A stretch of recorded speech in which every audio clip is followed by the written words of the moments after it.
So good to be with all of you tonight. Thank you for coming. And thank you so much, Rachel, for the beautiful introduction. And it's such an honor to sit here with you. Sara, your book is incredible. I think Rachel said it well, that I'm also jealous of all those who are going to get a chance to read this incredible memoir.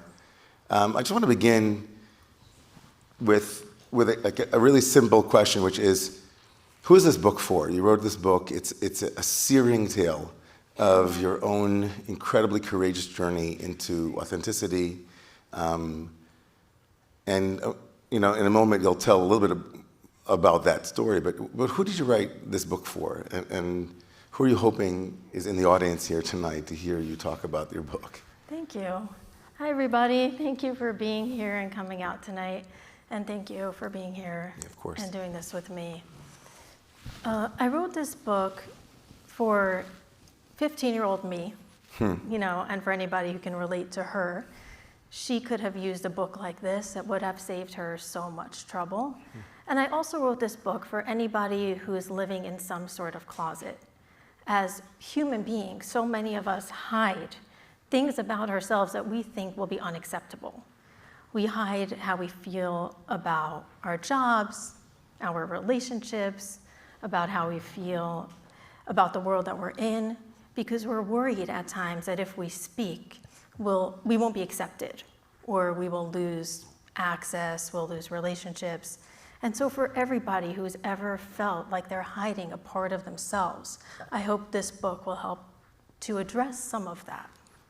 So it's not just for people who might identify as either gay or lesbian or in that community, but for anyone, as you said, who's hiding.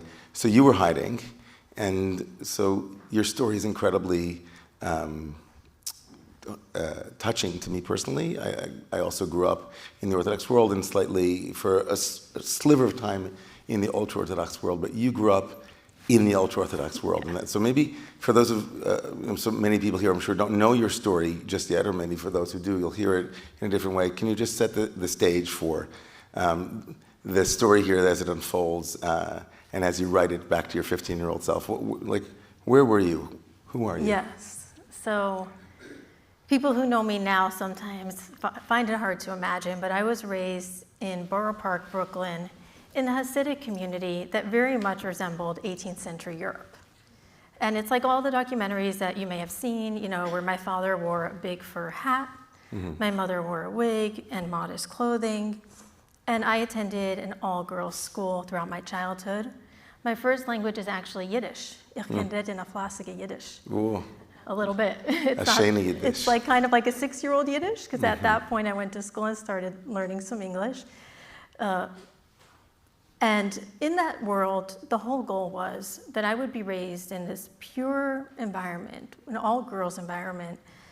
And the goal was I would get married to a man my family vetted and chose for me. And that was to be my path toward heaven and toward being close to God. Right. So that's the setting. The problem was I just couldn't seem to stop falling in love with girls. And so that set me up for a little bit of a story here. That sounds like it would be a problem, yeah.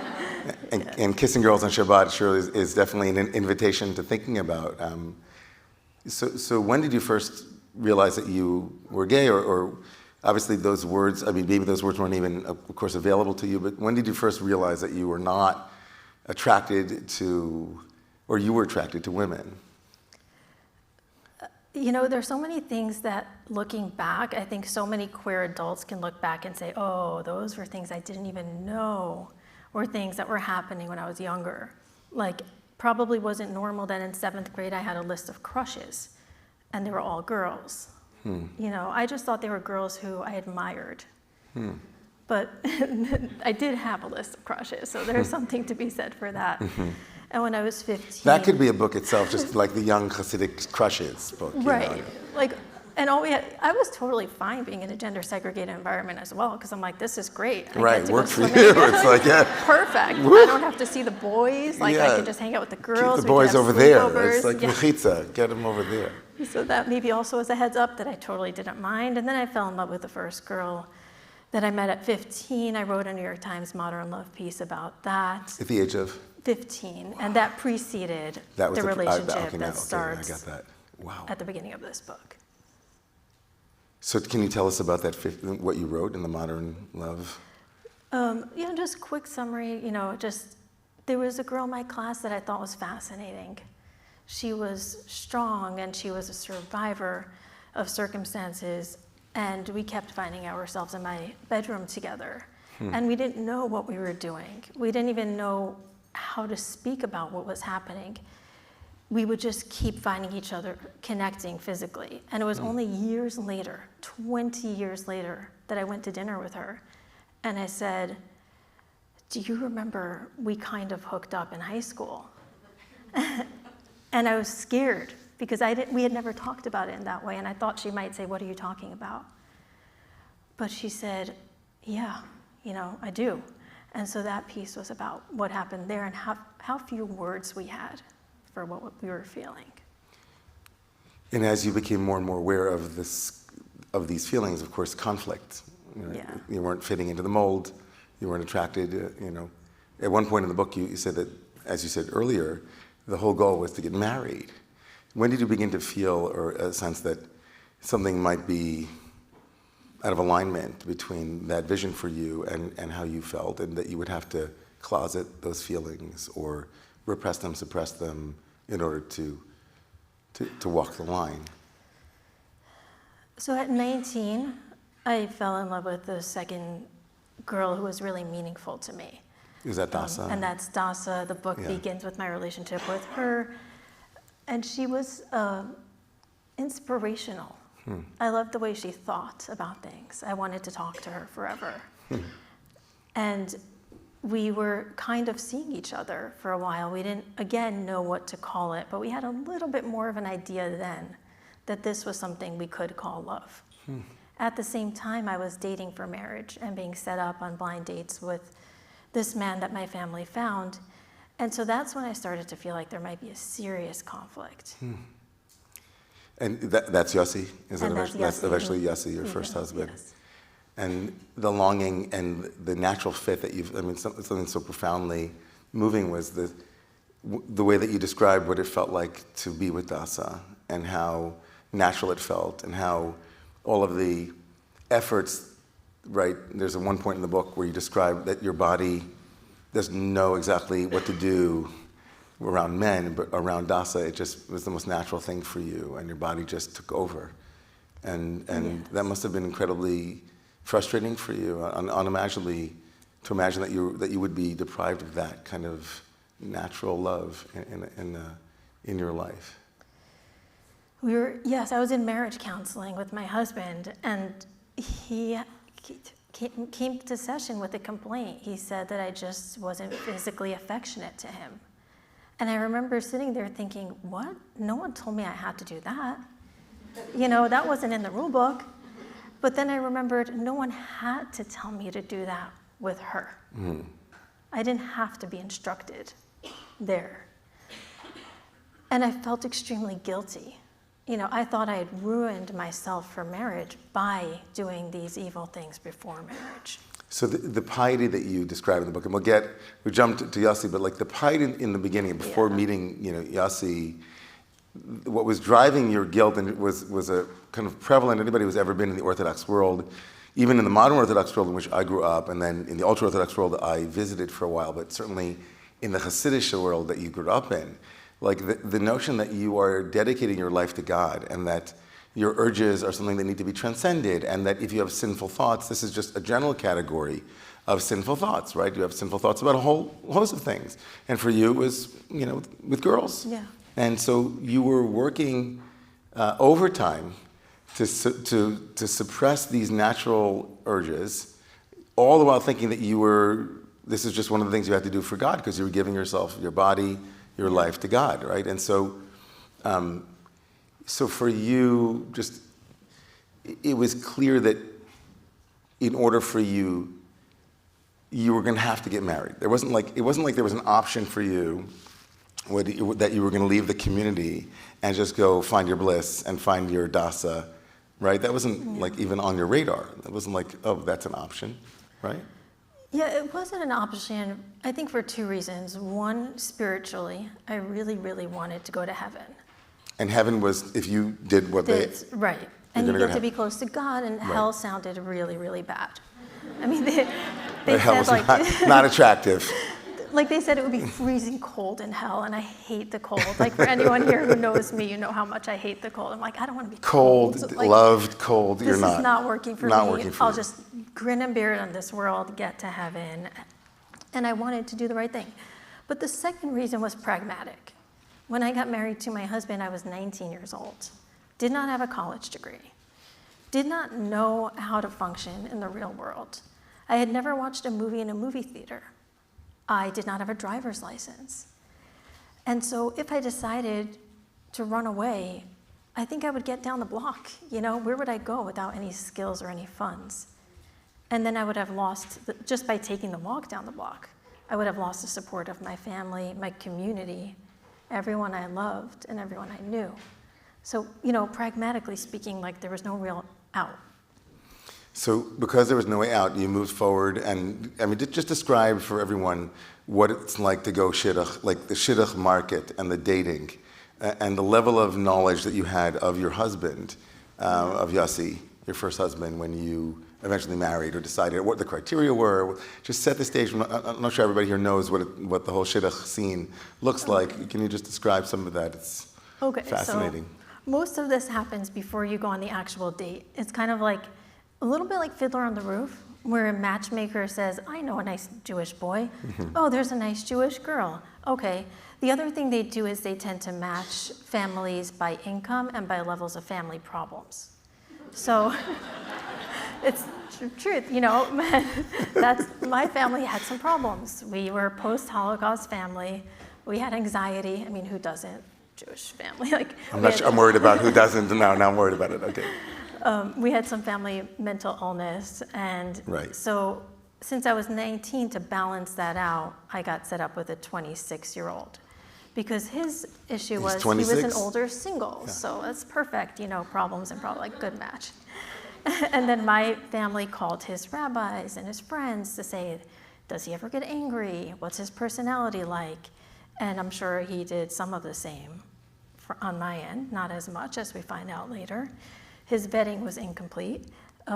Which surprised you. Which shocked me, because we had done thorough vetting. Right, and your sisters, again, for those who read the book, like your sisters are a constant stream of information bringing things to you. Right? Yeah. My sisters helped to raise me, and so they were super protective. And they would all call each other, these three older sisters who would call each other and say, I heard he wears this kind of sock. And the other sister would say, but his brother, you know, does this for work. And they would get on this whole like team to do this dating background check. To make sure that you were protected. Yeah. And the jail dates looked pretty much like this. Right. Like we never got closer than this during the entire amount of time that we dated, which was a couple of weeks. We sat across from each other. We talked about how we would raise our children, what our values were, what he was learning, like his Bible studies. And then after a couple of those meetings, we got engaged. And problems surfaced how soon in the first marriage? Within the first week, I realized that he was not aware that my family had some struggles. I had a sister with bipolar disorder, and apparently he never knew. So during the first week of marriage, I innocently said, oh, my sister didn't make the wedding because it's hard for her with the things she struggles with. And he said, if I had known you had a sister with mental illness, I would never have married you. And I felt terrible, you know, because I never wanted to deceive him. So that's where the problems began. But there were more than just the familial piece and the vetting. There was how you felt with him and what you didn't feel with him, and how often the comparing to the natural way that you felt with Dasa and with your crushes would come back and feel as if they were interrogating you about your ability to be in something that wasn't authentic. Yeah. Right, and so it was a daily struggle for you, and especially physically, to be with Yossi. Yeah, and it became harder and harder over time. Harder and harder over time. And eventually it led, of course, to you at the age of 24, right? After 2 children, 1 miscarriage, right? Two miscarriages at that point. Deciding to get a divorce, which is something profoundly shunned and shamed for the most part in that world. It's a very courageous moment for you. You must have been quite desperate, but also at the same time really clear that this is not the way you wanted to live your life for the rest of your life. I knew, I think, that I just didn't want to bring more children in to a marriage that was more like a business arrangement. And I wasn't going to be allowed to stop having children. And so that was... The rabbis wouldn't allow you to have birth control. Right. Right. Unless you said that you were having some issue that allowed for you to have birth control. So you're painting a picture now. I mean, the picture that you're painting, of course, is a decidedly Judaism doesn't come across, or let's say Orthodox or Hasidic Judaism doesn't come across as the most palatable or positive experience in your telling here. But you remained religious even after you divorced Yossi. Can you talk about that and that decision it was partially the clause and something that you and I discussed in our when we talked last week about this decision. So in order to get my divorce in the Jewish court of law, I needed to agree to raise my children as Orthodox. That were the conditions under which I was allowed to get divorced. And that clause I signed in my divorce agreement said if I were to deviate from that in any way, which means be seen outdoors without a wig on, wear pants, be a lesbian, all those things were not Orthodox. So if I were to do any of that, I would be effectively transferring custody of my children to their father. And so after I got divorced, I had a 3-year-old and a 1-year-old who I loved more than anything in the world. And I wasn't about to risk custody of them. And so that was part of why I remained religious presenting on the outside. Although under the cover of night, sometimes I would drive out of the town I lived in, away from all the neighbors and their watchful eyes. I would throw my wig in the back seat of the car, like pull on some jeans while driving and go to Asbury Park in Atlantic City and, try to experiment and live my whole life in the 4 hours during which I had a babysitter or the 1 weekend during which I didn't have my children. And you decided, though, for their psychological health, not just, you said to me, you said, so your 2 children are here tonight, right? I got one here and the other one about to backpack through Europe. The other one's about to backpack through Europe, okay. So you told me, though, that, right, so in between, so Yossi, of course, your first husband, you eventually have a period where you're exploring and discovering yourself, which is kind of the middle piece between that, and then marrying Ellie. Yeah. And so your second husband. And you told me that part of also your own training, as a psychologist, was the importance of the continuity of their religious practice, and that you weren't going to shock them, right, out of their religious system. And so that was a kind of a measured response to how do I raise these kids? Like your primary object was for the kids to maintain some continuity? Yeah, I also, I didn't want them to have to lie to their father. It's so hard when parents get divorced and they have children holding secrets. And so I didn't want it to be like, well, you can do this in my household, but then you can't tell your dad.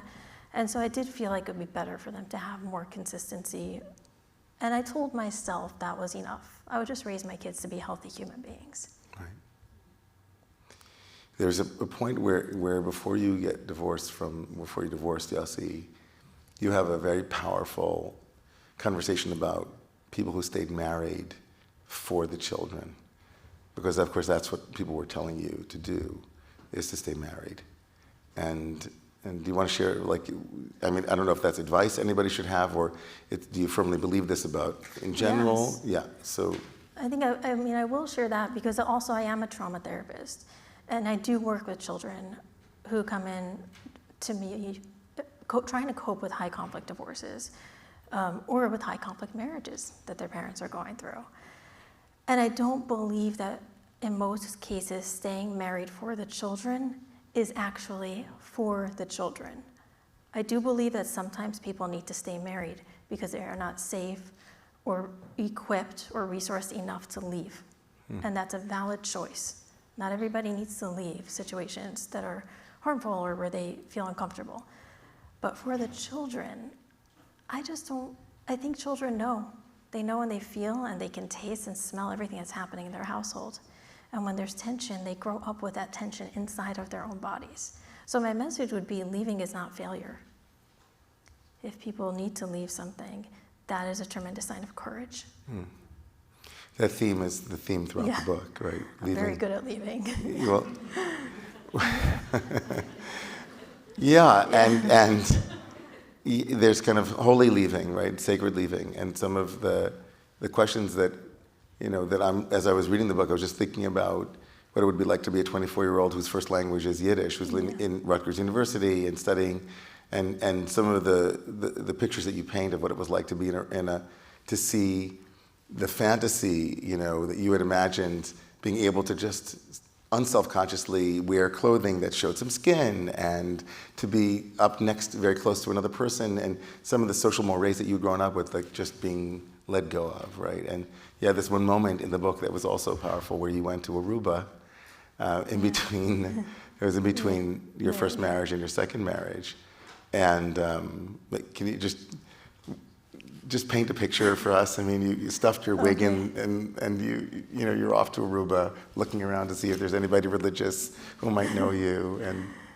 And I leave my wig in my hotel room, and I try to figure out how to put on a string bikini. If anybody has ever done that for the first time, at 24 years old, I had never worn something that came in a package with that many things. I didn't know where to put them on my body, but I figured out, like one part went around my neck, I put on the bikini, put full garb back on over it, walked down to the beach, like looked around for kosher supermarket bags. Is there anything with Hebrew on it? Anybody with a kippah?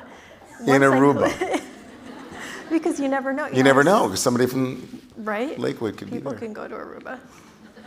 But you said, like, if they were there, they're probably also running away or something like that. Right, and if they're there, right, and also if they're there and they're masked, if they're hiding well enough, if they're like, not visible, then they're also sinning. So I do all that. I go down to the beach, in the bikini. I finally take off the shirt. I'm in my bikini, and I just think that immediately a man is going to come and attack me or sexually assault me, because that's what I was taught, that if men even see like your elbow or your arm, they won't be able to control themselves. Then I was kind of disappointed because nobody really seemed to, this is like a 24-year-old who had just had 2 children. Nobody really seemed to look twice at me at all. So that's what happened.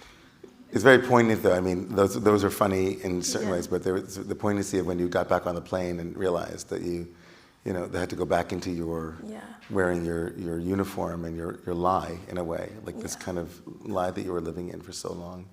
When it was, I think throughout the book, I kept wondering to myself as I read it whether or not, there's a lot of splitting that happens between the religious and between the dual life that you were living. And I wasn't sure if the critique of religion and the critique of patriarchy and also is right alongside kind of a desire for you to have your truth. And I wonder, do you ever think, can we just, where are you religiously now? Like, what's your observance like? I'm sure you get that all the time, but also, is God a real thing to you? Where's your spiritual life? What does that look like?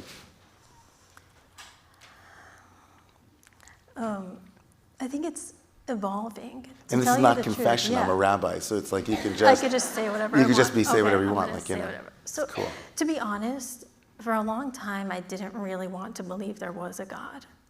After leaving, I just couldn't imagine that the God they told me about was real. I've opened my mind in recent years. Some days, God and I still have a lot to work out, and I feel like we still have a lot of conversations to have. Some days, I believe in a more benevolent, maybe female God figure who's just looking at me and saying, "You're doing great. Keep doing what you're doing." Does she have a name, like just like the goddess, or? My vision? Or an image, or like a feeling? Or? I guess I can think of like all the powerful women I know. Stephanie, who taught me how to do sound play therapy, she passed in 2013. I think about Laverne Cox sometimes. She's an actress that I highly admire. I'm like, she seems like she has godly energy. And so it'll just shift to people I admire. So it's a composite of all of these very powerful, positive role models in some sense. And wouldn't that have been an interesting world to grow up in if you had those role models? If I had those, I would be, and if they were like, especially if they were queer, I'd be like, this is great. Like a queer God, like a rainbow God. Why not a rainbow God? Why not? Wouldn't that be awesome? Yeah. Such a dearth of images. I often would say, I went through my own post-traumatic God disorder where I thought that I had like PTGD, and the God, like I spent a year being angry at that God. That was like, I fundamentally believe that theology should be rooted in good psychology. Right, I'm along, there are some theologians, David Blumenthal from Emory, like if it's not good psychologically, then why would it work theologically? We're projecting onto God anyway. So a God that would be abusive, the way, people have been abusive, that's not a God that would burn you in hell in a cauldron of hot something or freeze you, God forbid, right? That would not be a good divine image to pass on to another generation. When you think about your religious upbringing, do you think of positive things amidst everything? What are some of those positive elements that you think that you transmit a couple or of receive? things stand out. One is there were always people who cared about me. I was extremely loved and protected. I was never like wanting, basic human needs. There were people, and my sisters looked out for me, my teachers looked out for me, my rabbi looked out for me. He was spectacular. He's like, throughout the entire book, I would call him and say, Rabbi Levy, this is Rabbi Levy? I'm like, I'm about to do something really bad. And he's like, okay, I'm here for you. Call me on the other side. He was lovely. He says, Malakala, when you called him finally to tell him about Yossi, and he said, well, Malakala, why didn't you call me? Tell me that you were, Right, he was like a father. He was like, why don't you tell me you're struggling? He was, I think that's what Judaism should be. Like, there's so many people who embodied what Judaism, I think, should be in this book. My bride teacher, who also said, why didn't you call me when you were struggling? And she made phone calls to try to help my marriage get better. So that was one thing that I really didn't love about the way I was raised. The second thing is I was raised without any access to TV or media. And I wrote my dissertation study about that. I actually went deep into Jewish communities and compared girls who had never watched TV to girls who had on measures of body image and self-esteem. And I found that, guess what? People who were not exposed to TV growing up had better body images and higher self-esteem. And so I think it was even with the fact that in the book so often your own body is foreign to you, it works. So I think there's room for follow-up study. It's intuitive what you're saying. The images that we're bombarded with make. But it does mirror like what happens in other cultures when you suddenly bring TV onto an island, for example, where there hasn't been TV before. Within 3 months, the women will start to show signs of bulimia and anorexia. So we were protected from that and allowed me to be a critical thinker. And when I was raised older, at 24 years old, the first time I turned on a TV, I was able to think, hey, this part seems realistic. This is, it also led to me reading so voraciously throughout my entire childhood, and that prepared me for writing. Well, that was a perfect segue into my next question, which is you're an incredible writer, Sara. You are really an incredible writer. I think the prose is just so alive and so descriptive. I feel pulled into each scene that you describe with great dexterity, and just to think that it's your second language, I thought to myself, really?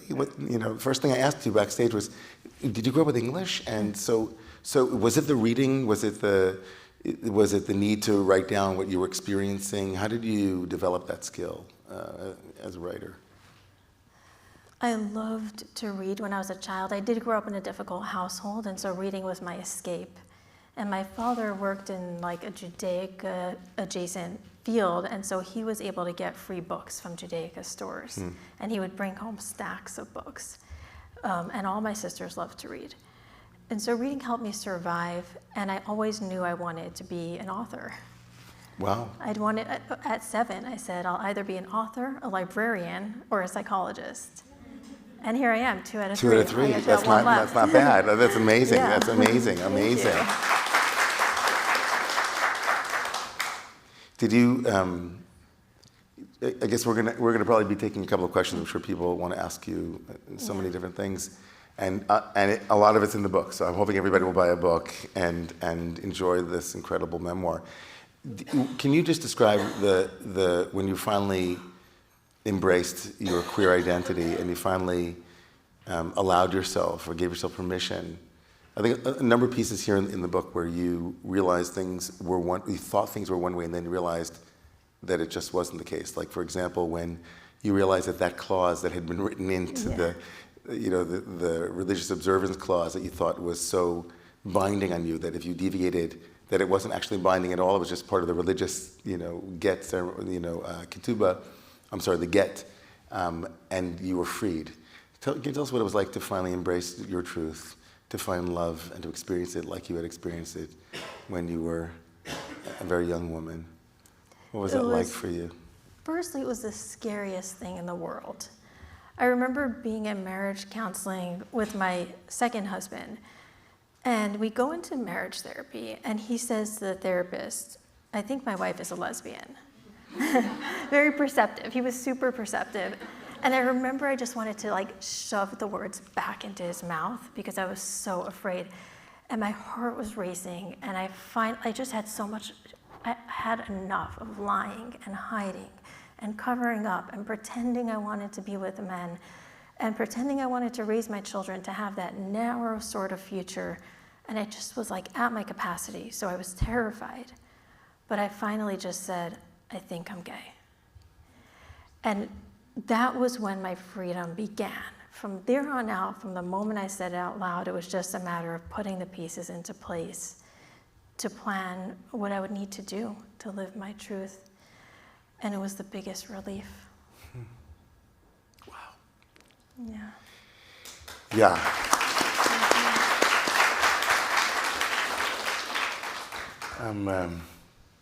I'm going to keep asking you questions until they can bring me other questions.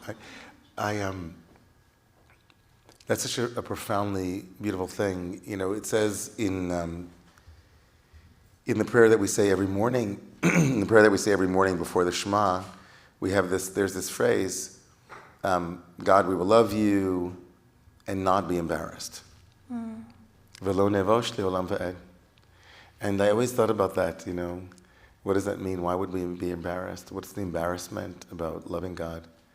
And it's not hard to transfer that to a world in which the way that people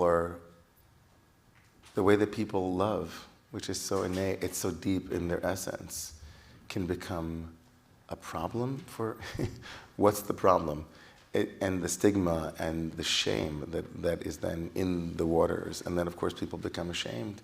And hearing themselves say that word and manifest it that way can become, it's as if you were afraid of your own truth. That if you said it, you had to defend yourself against the perception that you were about to be attacked. And the minute you did the attack, and it was you that were holding yourself in, and the minute you said it, you were free. And you freed yourself.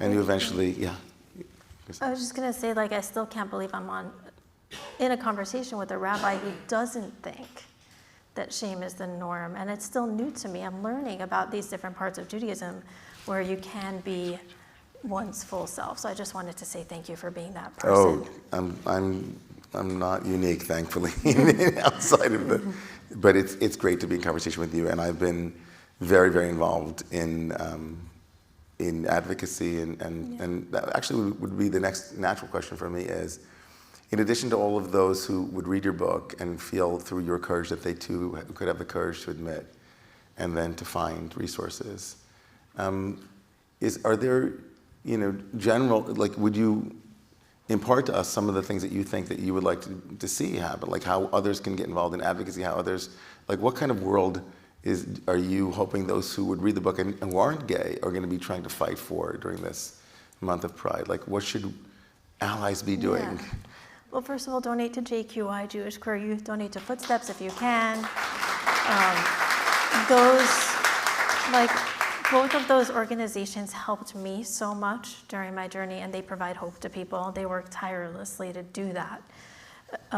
And for everybody else, I think if you're here, you're already an ally, and I hope you continue to spread the message of your allyship. When I was in the closet, I would peer outside at all my friends and colleagues and try to imagine who was a safe person to come out to. So when you put up a rainbow post, a rainbow flag in your office, when you use gender-neutral pronouns for somebody whose gender you don't know yet, all those things help people around you who are queer and maybe closeted feel safe. So I think that there's a question that I'd like to ask that crystallizes something in here. So there are those who've written memoirs about their journey outside of the ultra-Orthodox community, and that is certainly part of this piece. For them, it was a lifestyle that they didn't agree with, or it was philosophy or theology. We talked around that. Shabbos observance or observance in general. And then there are books of people in the broader world who came out, who had a hard time coming out. Just watching a video last night, an amazing story of an 80-year-old man who finally came out. He had been gay his whole life. And so there are journeys there are triumphs of the spirit, right? And yours combines both of them in some way. So it's not surprising that some of these questions are, all three of these questions are related to your religious journey. Great. And not to your queer journey, but they're obviously interwoven. So the first question, given the insularity of the Hasidic community, what can practically, concretely be done to shield Hasidic youth from the pain that you endured? And by the way, in parentheses, you rock. Thank you.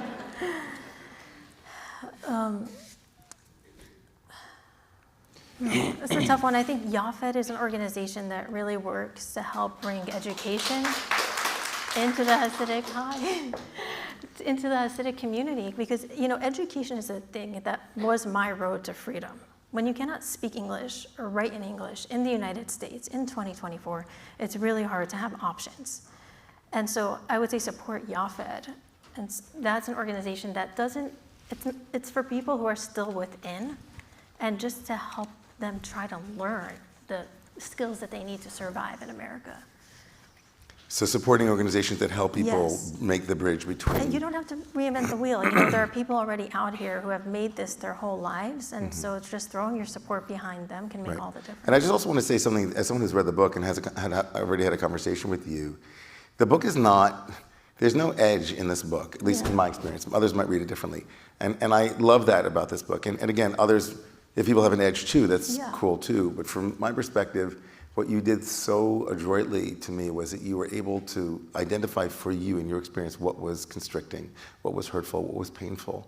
And you didn't throw the whole enterprise under the bus. It wasn't like you were shaming in any way or blaming. It just was painting a picture for us to come to our own conclusions about some of the trade-offs of this life. And thank you for that. That wasn't an easy thing to do. Why Shabbat and not Shabbos? Why did you write Shabbat and not Shabbos? Which is a good, very astute. It's so true. Because if you know anything about Hasidic Brooklyn, we would have said Shabbos Kodesh. And Shabbat was a stylistic choice just because it would be more accessible to the general American public. Okay, somebody wants to know what your go-to Yom Kippur breakfast dish. I think there are a lot of assumptions in that question. Yeah. I don't know if they answer that. I did used to fast on Yom Kippur, and then there was a 1 year where I thought, if I fast this year, I feel like I'm repenting for who I am, and I no longer want to repent for who I am. Mm-hmm. And so I just don't do it anymore. Mm-hmm. Yeah. I have lots of conversations about this. I'm open to keep talking about it. This is a completely, okay, let's talk. What would you tell a queer young person in the Orthodox community today? Any advice or encouragement? There is hope. There is a future you can build. There are places where you can now be safe. Don't settle. Reach out for help. You're not alone. Amen. Absolutely. Shout that from the rooftops and put it on every single, every website where someone in the Orthodox community, there are so many resources that we need to get out there. So this is a question that you and I talked about in the back. I wasn't going to ask it, but since someone in the audience asked it. So can you talk about ways that your therapeutic relationship may change if your clients read your book and all of the self-exposure that it holds? Maybe now's a good time to tell people about the letter.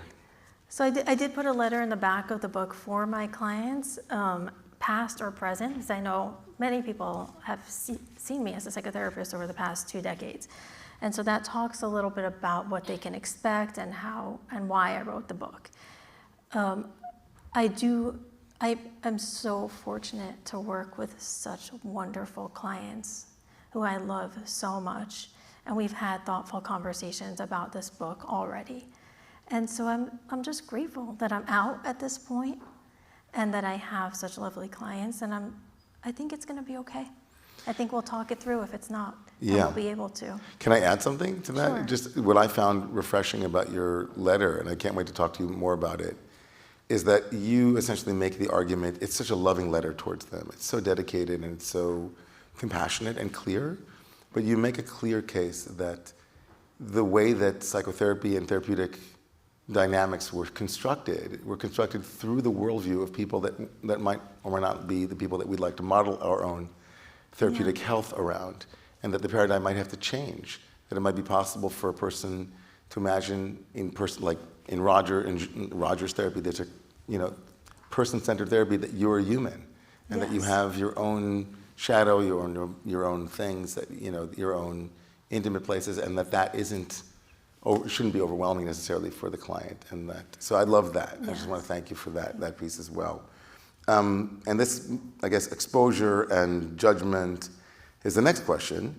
Were you ever afraid that your kids would disown you for being gay? No. Never? My kids my kids have so much empathy. They're such incredible human beings. Yeah, I met Jordan. amazing. Shout out Jordan. Shout out, Victor, for Jordan. If you're watching. Yeah. I never had to worry about that for Never had to one worry second. about it. I have the best kids in the world. Wow. That's incredible. Okay, and that's a beautiful thing. What is your relationship like with your ex-husband and your family today? I'm really shocked that didn't come up until card number. That's usually the first one is the family question. Ex-husband, I don't know, 1 or 2, civil, amicable, and with my family, I'm no longer in contact with the sisters who raised me. And it's not because anybody cut anybody off. On my end, it's because I love them. And I know that in their world, for them to have a sister who looks like me and is out like the way I am, that would have serious ramifications for their families and for their careers and for their standing in the community. And I'm no longer willing to mask and cover up to go back into their community. And so to protect all of us, that's where the distance is. Mm-hmm. Can you, just for this moment, talk a little bit about Shani? Yes, and then I have one sister who did pass away. There's more of that story in the book. I put that story in the book because my sister Shani was passionate about destigmatizing mental illness. During her lifetime, she wrote about the bipolar disorder that she suffered from, and she wrote beautifully. She was brilliant. And so I am still close with her husband and her children, extremely close. And so that's a precious part of the family. I get to still have a connection. And one of her children is here tonight. One of them are here, but I won't call them out. Got it. Amazing. So thank you for sharing that. It just speaks to the general tenor of the book, which is incredibly courageous and honest. Yeah. This question, when any of your family members come to see you, I guess you answered that. But then there's a piece here, the second question. I'm a 40-plus femme looking for my femme beshert. I'm looking for a Zionist, he had 33-plus. And I don't even know where to look. So I guess the loneliness factor in coming out and the fear that being who you are with all of the idiosyncratic ways that we are who we are, in owning that might also wind up leaving us alone is a big fear. Yeah. It's a really big fear. Absolutely, it is, and it's really hard out there. I know it's like that. It's not easy to find the person that you're going to be with, whether you're straight or gay or anything, whoever you are. And so I understand that. Don't give up. Just because it's hard doesn't mean that you stop or you lose hope. I hope that you stick it out. One of the things that I think the book also represents is that in owning various pieces of who we are, we're all extremely multifaceted, all of us, on some level. The core piece here, though, is your sexuality and who you love is a fundamental element of your humanity. It isn't like I'm into, I hope I find somebody who likes, to do triathlons with me and that kind of, one of the many sub-identities that we have, which of course can be as important to us as many things, but a core fundamental piece of the book is like there are some truths that those truths without acknowledging them are just almost impossible to go forward. And so you had to embrace that aliveness in who you were in order to that's what you had to do. Yeah. There's so much to say on that. Yeah, there's a lot to say. You said it beautifully. Yeah. Okay. Uh-oh. This one was answered. Okay, this is the last one here. It's a good question. What made you get married for the second time? Yeah, it's a question I ask myself a lot. It's a good question. It's a great question. I'm totally down to answer the question. As I was writing the book, I was like, do people this is so embarrassing, My kids make fun of me. I love my kids. They're like, Mom, and your divorces, But what made me get married the second time was this religiosity clause. I was really afraid that if I were really a lesbian, I would lose my children. And so I just thought, just like I can choose to love God, I can choose to love my husband, I can choose to be straight. And I remember going to a gay bar, like right before my second wedding, and just saying, let me just soak it all in. I was at Cubbyhole downtown, and it was so gay. And I'm like, I'll just look at everybody. It's the gayest, it's a little lesbian bar. It's like the size of this stage. Everybody squishes in. And I was like, I'll soak it all in now because that's it for the rest of my life. I'm just going to choose to be straight right after this. I was 26. I thought I could do it, and I thought it would keep me and my children safe. And I did love the man I married. I really did, and he was so kind and so loving. I just wasn't in love with him. But then again, I didn't really have that much of a comparison yet. So all in all, was it the right thing to do? Probably not. I made a mistake, and that mistake did hurt a lot of people. And I really do hope that me being honest about that will save other people from making similar mistakes.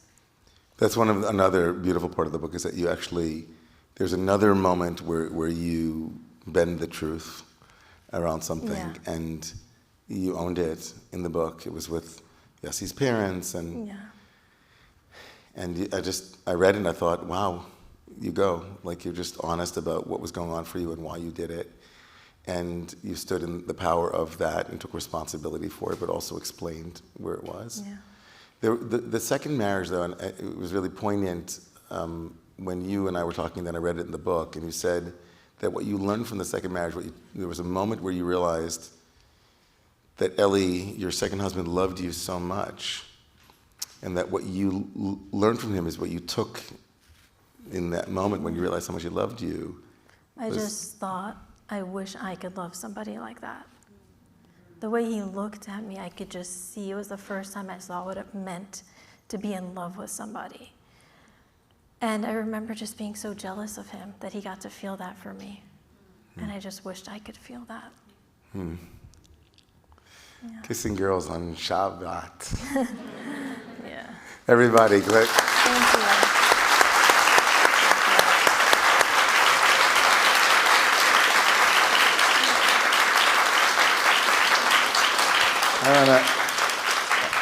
I want to thank you, Sara, for writing this book.